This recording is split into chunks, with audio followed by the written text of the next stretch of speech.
Welcome to Dr. Akmal Makhdum's YouTube channel. He is a psychiatrist, an author, and a social commentator. Today we're going to continue our conversation about the Black Lives Matter movement within America and how it is now affecting the rest of the world. So let's just touch upon briefly what you mentioned about Black Lives Matter in the last video. I think just to recap what we discussed last time was that this is a heinous crime committed in daylight in front of public and media, and the background of that, which we didn't touch upon, was that it is happening when COVID is threatening and the coronavirus is threatening the rest of the world. People are feeling vulnerable. They are looking and reviewing their lives because it is an existential threat. The world has been actually stopped by this virus. In the background of that extreme vulnerability, in the background of that existential threat to life and humanity at large,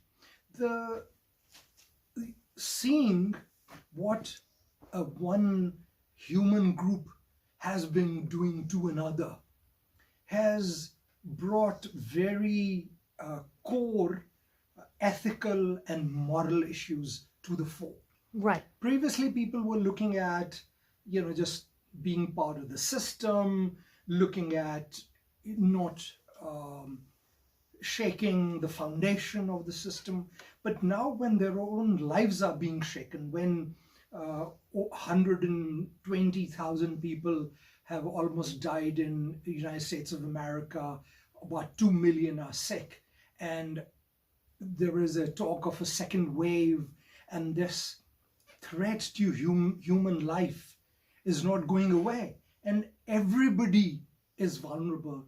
That is when everybody is now looking at their own value, their own value system, their own lives and lives of others. Because previously, for greed and for power, people could, understand that they could countenance or maybe look sideways in terms of,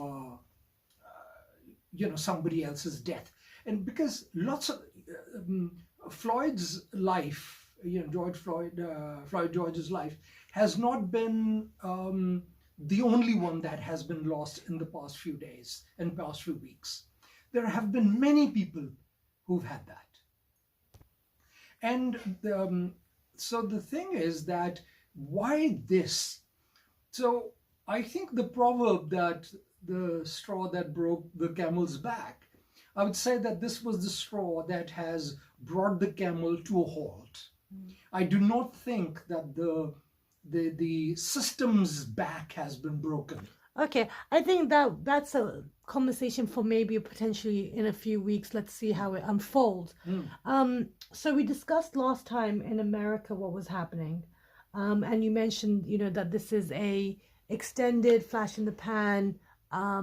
People are raising their voice. People are looking, being held accountable a bit more than they were beforehand.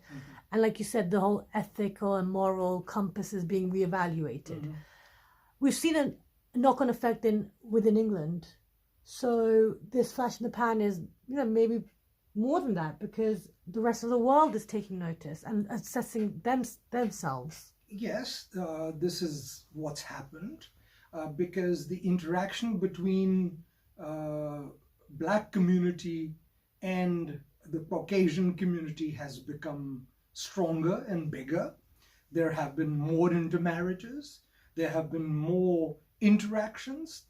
But in terms of figures, if you look at the figures, some years ago, they found out that it was about 11% of the British population who had any ethnic minority friends.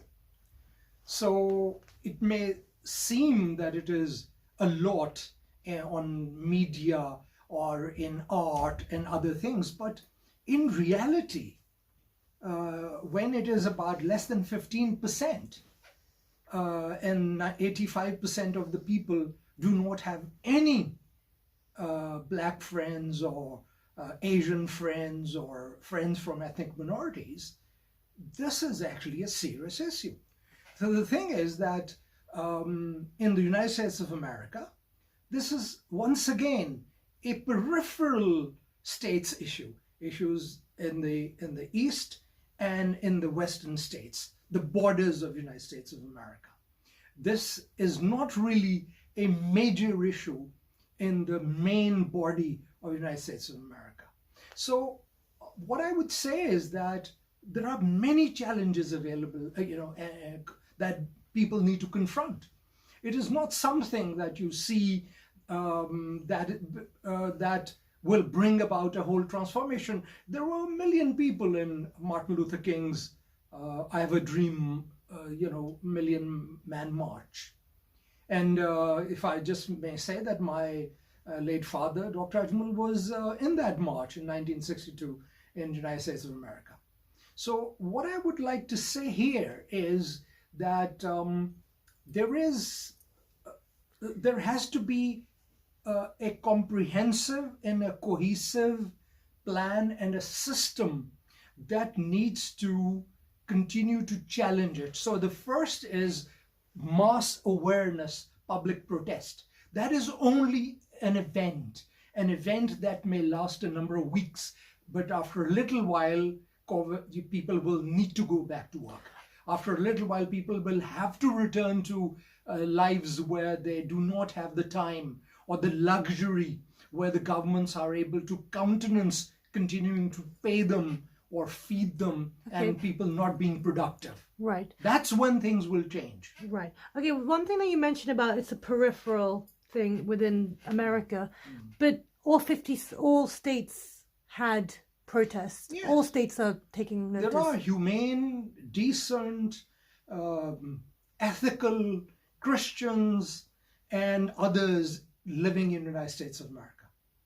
The Christian charity, Christian humanity, Christian love, turning the other cheek, that is also there. There are lots of decent people in the United States of America. But the problem is that a country that has blacks who are involved in the criminal justice system, what about the disparity in the justice system in terms of punishments that are given to whites? What about the 2 million blacks which are? So what about the 1 in 5 black people who are involved in the criminal justice system? What about the 2 million black community members who are in the prison system of the United States of America, earning 6 cents an hour for the work that they have to do?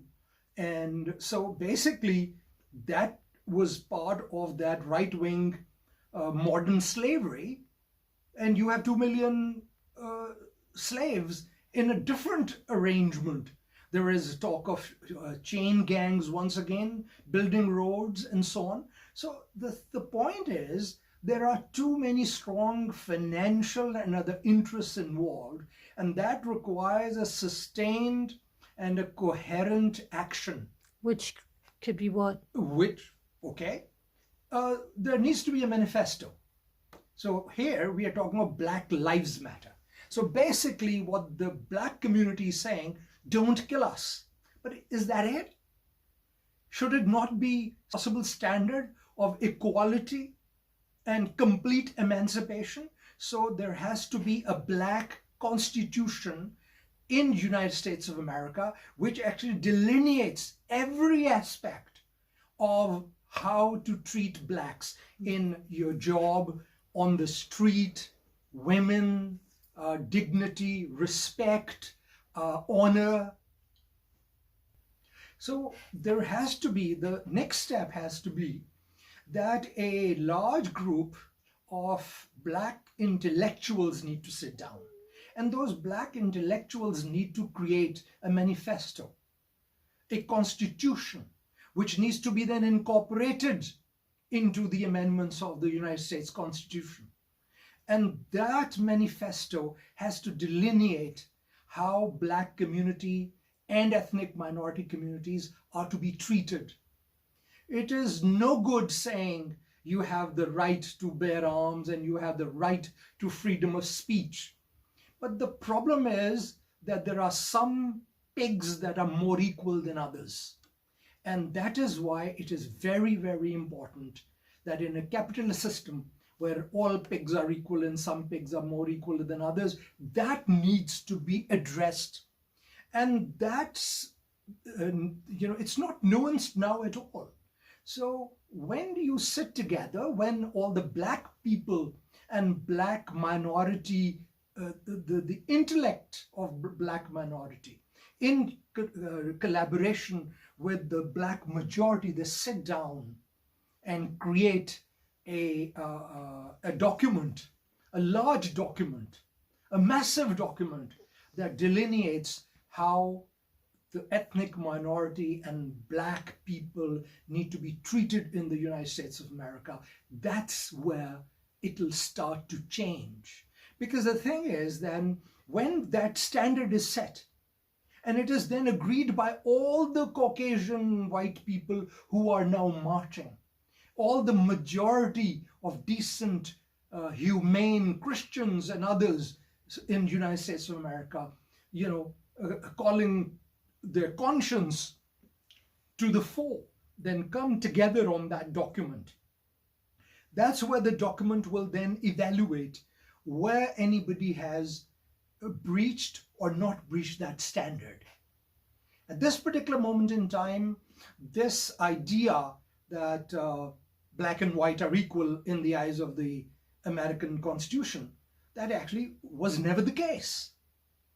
And because it was never the case, and it has moved on and carried on from there, so to bring about long-term institutional change, nothing is going to work.